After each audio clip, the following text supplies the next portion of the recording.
Welcome back to Savvy Serena. I'm so glad you guys are here today. I have a quick tip for you today for the next time you go to hang clothes on the line.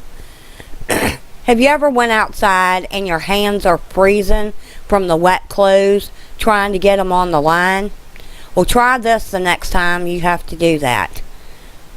Use your rubber kitchen gloves that you wash dishes with and put them on your hand, so that way when you go outside it's not so cold and then your hands aren't freezing.